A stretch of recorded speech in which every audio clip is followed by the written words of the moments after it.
Assalamualaikum warahmatullahi wabarakatuh. Selamat datang kembali di channel Laras Elektronik. Kali ini akan sharing memperbaiki speedometer CS1 Honda CS1. Ini adalah wiringnya untuk pin positif dan negatif yang digunakan. Jadi sebelah sini, sebelah atas. Yang kerusakannya adalah blank. Sebenarnya tidak blank 100%, tapi masih kelihatan samar-samar. Jadi ini ketika dinyalakan, perhatikan di tengah samar-samar angka 0 masih kelihatan. Jadi kelihatan tipis sekali, angka 0 kelihatan. Kemudian saya matikan lagi, nanti ya dinyalakan kembali. Perhatikan di RPM angka 1, 2, 3 ya, masih ada karakter hitam yang menyala. Kerusakan seperti ini disebabkan karena lapisan polarisnya yang ada di bawah LCD sudah uzur, sudah rusak. Oke, selanjutnya ini adalah wiringnya tadi. Saya coba dulu. Kemudian melepaskan skrup pengikatnya yang ada di belakang ini. Kemudian skrup pengikat yang ada di atas mika yang bening. Kemudian dilepaskan mika penutup atas yang bening ini. Ini memang agak lengket. Kemudian dilepaskan juga casing bagian belakang. Casing bagian belakang kita singkirkan dulu. Nah, ini dia dalaman ataupun PCB dari speedometer CS1. Ini PCB-nya ada rangkap 2. Jadi LCD-nya ini di bagian atas ada semacam stikernya. Jadi ketika kita ingin melepas nanti, jadi harus melepaskan solderannya. Ini skrup pengikat PCB yang bagian atas yang ada soketnya ini saya lepaskan dulu. Dan di bawahnya ini PCB yang disolder menjadi satu dengan LCD. Jadi ketika ingin melepaskan LCD harus melepaskan solderan ini, kaki-kaki LCD berderet yang cukup banyak ini. Oke, langkah selanjutnya adalah kita mencabut LCD. Yang digunakan ini adalah solder sucker, jadi alat penyedot timah. Jadi semacam pompa saja. Kemudian harus digunakan bersamaan dengan solder untuk memanaskan timahnya. Kemudian ada lagi alat yang digunakan untuk menghisap timah adalah ini. Ini adalah gabungan dari solder dan pump. Jadi solder sucker dan solder yang menjadi satu untuk menyedot. Jadi kita akan menggunakan yang ini, yang alat 2-in-1 ini agar lebih cepat.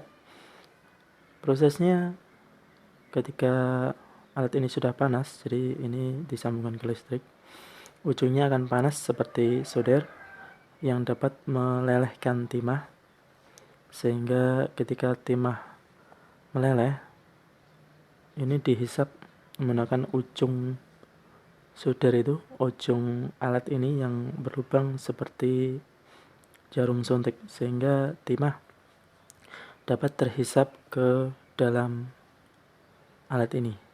Kemudian ini kenapa alat ini ketika mencabut diangkat terus menerus, ini fungsinya adalah ketika timah sudah ada di dalam, sudah terhisap, ini harus dikeluarkan lagi, jadi harus diangkat, dihilangkan tempat lain. Ini hasilnya, jadi PCB sudah kelihatan berlubang-lubang, timah sudah kelihatan bersih. Lanjut pada kaki LCD yang sebelahnya, prosesnya hampir sama, jadi harus dipastikan benar-benar timah ini sudah bersih. Jadi pin-pin LCD ini dapat digerak-gerakkan ataupun digoyang digoyang lagi ya, digoyang menggunakan ujung solder seperti ini untuk menandakan bahwa pin LCD ini sudah tidak lengket dengan PCB. Kalau seandainya ketika digerakkan dengan ujung obeng tadi tidak dapat bergerak, masih lengket, Ini diulang lagi menghisap timahnya menggunakan alat ini, solder sucker yang elektrik. Jadi diulang-ulang sampai benar-benar dipastikan bersih, karena jika masih lengket dan kita paksa, kemungkinan besar dapat menyebabkan LCD blank karena konektor kaki LCD ke bagian kacanya mungkin akan terlepas. Jadi ini proses yang sangat perlu hati-hati juga ketika menjokel. Kalau dirasa berat, harus dipastikan kaki-kaki LCD sudah bersih dari timah sehingga mudah dilepaskan. Ya, seperti ini. Ini adalah backlight, ada 10 LED. Jadi kalau teman-teman ingin mengganti warna backlightnya, LED ini yang harus diganti. Ini warna aslinya kuning. Ini kita singkirkan dulu, kita fokus ke LCD. Nah, ini dia LCD setelah dilepaskan dari PCB ya, dari PCB-nya tadi setelah dilepaskan solderannya. Ini di sekeliling, di tepi-tepi LCD ini ada lem pengikatnya. Ini lemnya dipotong menggunakan cutter agar lebih mudah ketika dilepaskan ataupun dicokel dari frame LCD ini, frame plastik ini. Jadi harus benar-benar putus ataupun lepas lem pengikat ini. Ini adalah LCD kaca, jadi perlu diingat kita bekerja dengan kaca yang lumayan tipis, jadi harus sangat berhati-hati. Jangan sampai dipaksakan ketika tidak dapat diangkat, harus dicari mungkin lemnya masih menempel. Ini dia setelah terlepas dari frame plastiknya. Ini adalah LCD CS1 setelah terlepas seperti ini. Ini plastik perata, jadi untuk meratakan sinar dari backlight. Nah, ini setelah terlepas, jadi lapisan polarisernya yang harus diganti ada di bagian bawah ini. Ini nanti dilepaskan menggunakan dikelupas ya, bukan dilepaskan ya, dikelupas menggunakan cutter yang telah diolesi dengan air sabun. Tujuannya diolesi menggunakan air sabun adalah agar lebih licin dan tidak merusak papan LCD. Jadi tidak merusak kaca LCD ataupun lapisan yang diangkat ini. Ini dimulai dari ujungnya sebelah sini. Ini harus hati-hati. Jadi gunakan perasaan. Jadi ketika sudah dapat dikelupas ataupun mungkin terasa agak seret atau berat, jadi harus ditambahkan sabun lagi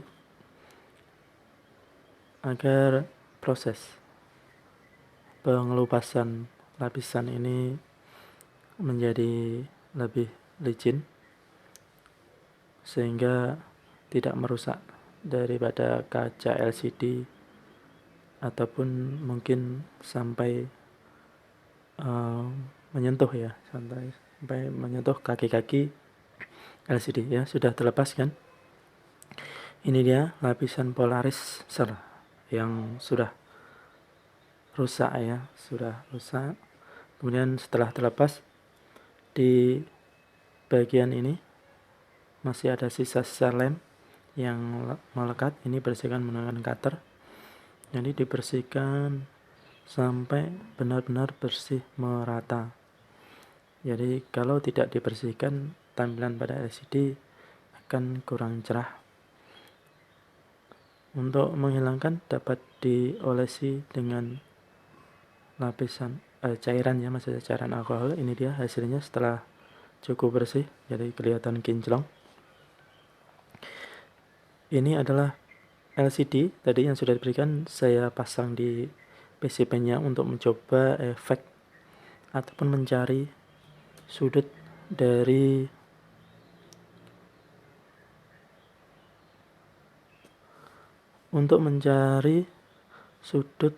polarizer. Jadi ketika dipasang seperti ini, oke, tampilannya sudah cukup jelas. Jadi ini berarti posisi polarizernya sudah benar, ya. Dinyalakan lagi. Ini ketika ingin membalik polarizer ataupun menggeser sudutnya, ini saya cabut, kemudian sudutnya ini saya rubah, saya masukkan lagi, maka hasilnya adalah negatif ataupun terbalik, ya. Hasilnya terbalik antara yang nyala dan yang mati pada LCD. Jadi angkanya kelihatan menyala tapi dasarnya yang berwarna hitam. Ini ya setelah dipasang kembali di PCB, disolder kembali, hasilnya seperti ini. Jadi menjadi negatif, dasarnya berwarna hitam dan pada karakternya yang berwarna kuning. Jadi tampilannya lebih keren, ya. Ini adalah polarizernya dipasang negatif. Yang berwarna kuning adalah karakternya.